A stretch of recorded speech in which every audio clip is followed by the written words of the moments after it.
Le football, alors est-ce qu'elle va tenir plus d'une saison? C'est la vraie question. Maintenant, je vous présente tout dans cette vidéo, on parle de la XFL. Et salut qui c'est Samy pour un vrai Sport News, j'espère que vous avez pêche. La première semaine de XFL s'est faite samedi dernier, samedi et dimanche du coup. Et aujourd'hui je vous présente tout ce qu'il y a à savoir sur la XFL. La XFL, c'est une nouvelle ligue de football, mais elle n'est pas si nouvelle. En 2001, il y a eu une première saison, mais pour cause de popularité, de manque d'audience et pour plein d'autres raisons, ça a dû s'arrêter. On est en 2020 et on est sur la deuxième saison de la XFL. Le fondateur de cette ligue, c'est Vince McMahon, et vous le connaissez peut-être si vous aimez le catch. C'est lui qui est derrière la WWE. Il a injecté plus de 500 millions de dollars dans cette ligue qui est basée à Dallas. Mais c'est pas lui qui gère toutes les opérations, c'est Oliver Luck, le père d'Andrew Luck, qui est derrière tout ça. La ligue est composée de 2 conférences et dans chaque conférence il y a 4 équipes, donc ça fait 8 équipes en tout, la conférence Est et la conférence Ouest. Du côté Est, vous avez les DC Defenders, les New York Guardians, les Tampa Bay Vipers, les Saint Louis Battlehawks. Et du côté de l'Est, vous avez les Seattle Dragons, les Los Angeles Wildcats, les Dallas Renegades et les Houston Roughnecks. La saison se déroule sur 10 semaines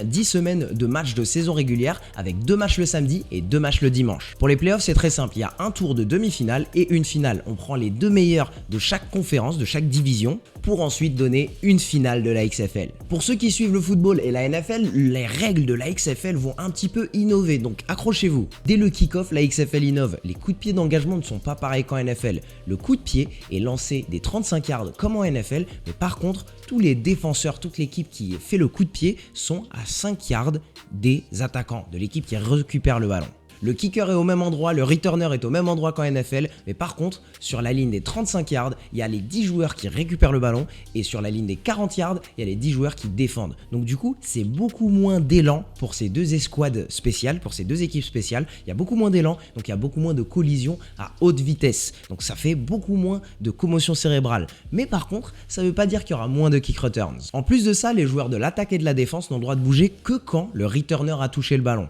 Donc voilà, ça lui laisse un petit peu de temps pour se placer. Du côté des conversions après le touchdown, la XFL ne veut plus de kicker et il y a 3 manières de convertir. Dans ces 3 manières, il faut jouer un jeu de football américain normal. Si tu le joues à 2 yards, tu gagnes 1 point de plus. Si tu le joues à 5 yards, tu gagnes 2 points de plus. Et si tu joues à 10 yards, tu as 3 points de plus. Donc c'est beaucoup plus de stratégie et de coaching et de jeux d'échecs de football américain qui sont impliqués dans cet extra point qui est un petit peu pas nécessaire en NFL. Pas nécessaire ou pas intéressant, c'est à vous de définir. La XFL propose à ses équipes de faire pas une, mais 2 passes avant. Mais seulement si la première passe avant est faite derrière la ligne de scrimmage. La ligne de scrimmage, c'est la ligne du début du jeu. En NFL, vous avez peut-être vu des jeux, en particulier chez les Patriots, avec une première passe arrière qui mène à une passe avant. La XFL enlève cette partie et laisse une première passe avant se faire tant qu'elle se fait derrière la ligne du début du jeu. Au niveau du temps, la XFL assure que les matchs vont être beaucoup plus courts à regarder, beaucoup plus condensés. Parce qu'un match NFL, en moyenne, c'est 3h12 à la télé. La XFL impose 25 secondes entre chaque jeu, alors que la NFL impose 40 secondes. Ça va être un petit peu plus dur à gérer niveau timing. Pendant presque tout le match, quand une passe est incomplétée ou qu'un joueur court à l'extérieur et sort du terrain, l'horloge tourne. Alors qu'en NFL, dans ces 2 cas, l'horloge s'arrête. Il y a seulement 2 temps morts par équipe par mi-temps. Et il n'y a pas de challenge par équipe, il n'y a pas d'arbitrage vidéo qui peuvent être demandés par les coachs. C'est seulement les arbitres qui peuvent faire ces décisions. La XFL assure beaucoup plus de comeback avec sa règle des extra points, mais aussi avec sa règle des 2 minutes avant la fin du match. Sur les 2 dernières minutes d'un match, la XFL assure que l'horloge s'arrête à la fin de chaque jeu. Que ce soit une passe, que ce soit une course, que ce soit l'équipe qui soit à la main ou l'équipe qui soit en retard, le temps s'arrêtera après chaque jeu. On s'assure de voir plus de big plays parce que maintenant pour un receveur il ne suffit d'avoir qu'un seul pied à l'intérieur du terrain pour assurer un catch, donc c'est un peu la même règle qu'en NCAA. Et côté médiatique, la XFL pousse beaucoup plus que la NFL en mettant des micros sur les joueurs, sur les coachs et en ayant des personnes qui font des interviews pendant le match sur la sideline. Donc il y a beaucoup d'accès sur les médias au niveau des joueurs. Pour les joueurs à regarder, il y a Cardale Jones, Connie Healy, Landry Jones, Marquette King, Donnell Pumphrey, Raheem Moore. Alors comme vous le voyez, si le talent des joueurs n'est pas le même qu'en NFL, ça peut être un bridge entre l'intersaison et les playoffs NBA par exemple. Si ça ne vous intéresse pas de regarder la saison régulière de NBA, t'as de la XFL qui est disponible. Et pour l'instant, Les Américains, ça leur plaise parce que sur la première semaine de football de XFL, le pic d'audience est arrivé à 3,3 millions. C'est plutôt pas mal. Du côté, pour finir cette vidéo, je vous donne rapidement ce que je pense de la XFL. Pour moi, numéro 1, la NFL devrait regarder un petit peu ce qui se passe en XFL et ce qui se fait de bien.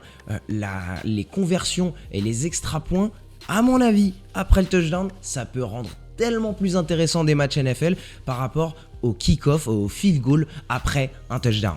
Deuxième avis personnel sur la XFL, j'aime presque toutes les règles. Littéralement, il y a une seule règle que j'aime un petit peu moins, c'est la règle des 25 secondes entre les jeux. Je pense que ça va être très difficile pour les joueurs de ligne de tenir le rythme. Ça va demander beaucoup plus de cardio et peut-être qu'on se rapproche beaucoup plus d'un jeu comme du flag football. Parce que si tu n'as que 25 secondes pour enchaîner entre la fin d'un jeu et le début d'un autre jeu, ça demande beaucoup de cardio pour les joueurs de ligne et donc va avoir un jeu de ligne moins qualitatif. Tu vas avoir moins de temps de respiration pour les DN, les defensive tackles, les offensive tackles. Donc voilà, il y aura moins de sacs, il y aura moins de big plays de la ligne offensive. C'est peut-être pas génial pour le football parce que c'est une partie des plus importantes. Troisième chose, je crois beaucoup plus en la XFL que la AAF, c'était l'Alliance Association Football, je crois, qui a été un flop et qui n'a même pas réussi à finir une première saison. Avec Vince McMahon qui est l'investisseur et qui a eu une première expérience, qui revient, qui a pu voir la AAF être un échec et qui a pu voir la AAF essayer d'être un substitut. La XFL n'essaye pas d'être un substitut, c'est autre chose, c'est un autre style de football, c'est un petit peu plus excitant, c'est plus de feu, c'est plus de show. Mais par contre, après les informations que j'ai eues, je vois que la XFL n'essaye pas d'être la NFL. Ils ont baissé les coûts pour énormément de choses. Le training camp en début d'année, ils ne l'ont pas organisé partout dans le pays au siège des équipes. Non, ça a été un training camp commun pour toutes les équipes à Dallas qui s'est fait. Rien qu'en prenant des décisions comme ça, c'est des coûts logistiques qui baissent énormément pour la XFL. Après une semaine de XFL, j'adore absolument l'accès médiatique que des intervieweurs ont. Pouvoir être sur le terrain après qu'un quarterback ait lancé une interception et lui demander ce qu'il a vu, ce qu'il a senti, c'est absolument génial. Je n'ai pas à attendre qu'il ait le temps de faire une réponse bien enrobée, bien pleine de miel comme ils font en NFL. J'adore ça. Pour moi, la XFL, ça va être une super opportunité pour les joueurs, mais surtout pour les coachs qui sont en NCAA, par exemple des coachs NCAA, des coachs universitaires, qui demandent à se faire un petit peu plus voir. Alors quand tu as une audience nationale et seulement 8 équipes, un coach NCAA, il peut aller en XFL et faire pas mal de bruit s'il fait des belles saisons. Et ça peut être aussi une opportunité pour des joueurs universitaires ou des joueurs du lycée qui ont ce besoin, parce qu'il y a des joueurs qui ont besoin de faire de l'argent très vite pour aider leur famille. Alors peut-être que c'est une alternative aux jeux universitaires. On l'a vu se faire tranquillement en basket, il y a des nouvelles opportunités pour les jeunes joueurs qui n'est pas que la NCAA. Peut-être que la XFL, c'est cette opportunité pour des joueurs. Et la dernière chose que j'ai à dire sur la XFL, c'est que je vais sûrement pas faire de vidéo là-dessus. Je pense qu'il y a trop peu d'audience pour l'instant là-dessus et couvrir la NBA, la NFL et la XFL, ça va être un petit peu plus dur. Suivez-moi sur Instagram, de temps en temps je vais partager des actions, je vais partager ce que je pense semaine après semaine, mais je pense pas en faire une vidéo sur YouTube à nouveau. Peut-être que je changerai d'avis, après il va falloir me motiver. C'est tout pour moi, voilà, c'était mon point de vue sur la XFL et aussi tout ce que vous devriez savoir. N'hésitez pas à me mettre dans les commentaires ce que vous avez pensé de cette première semaine si vous l'avez regardé. Sinon, vous pouvez regarder dès samedi prochain et dimanche prochain. Il y a des matchs pendant tout le week-end, donc c'est plutôt cool, c'est flexible par rapport à la NFL ou la NBA. Et voilà, c'est tout ce que j'ai pensé de cette ligue. Dites-moi ce que vous en pensez dans les commentaires et on se retrouve très vite pour une nouvelle vidéo, pour plus de NFL, plus de NBA. Et ce sera tout pour moi. Allez, ciao!